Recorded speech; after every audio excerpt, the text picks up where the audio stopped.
Ayun na guys, nabubulunan ako si Gusanter. Kailangan niya ng soft drinks. Baka kailangan na gigas dyan. Pang ano lang namin, di ba? Hirap. May mga gandang loob dyan. At kailangan namin ng budget. Minsan kasi pag nagbabantay kami rito sa tutulad ng mga kaswak. Kailangan namin ng pangkape dito, pang araw at saka supan. Siyempre, bantay kami rito. Ako naman backup. Okay lang sa akin. Kahit magpadala lang kayo sa akin, ipapakita ko magkano amount, BBS kanila. Kagayahin ko lang ibang vlogger. Sure. Share blessing lang.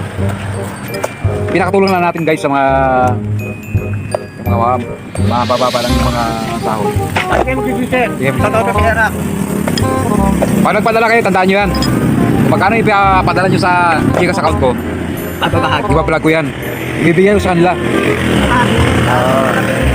Para meron din sila para sa kanila. Ay sa akin, okay lang. Basta may pang-smoke lang ako, okay lang sa akin. Alam sa totoo lang talaga.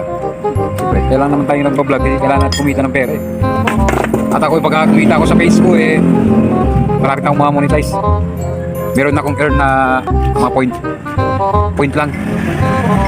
Siyempre, kahit paano, yung sino kasama ko sa vlog dito, nagpo 40% sila.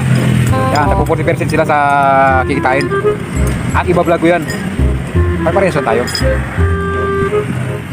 Nagpo 40%, yung 20% na matitira doon, yun ang pinaka namin guys, mga kaswape. Yun ang kailangan namin pamili-pili ng kape, mga ganon. Pero yung 40%, pag pamilya nila yan, ito sa akin, bayarap. Oo. 40%. Nakatulong na yung kaya. Ganun lang.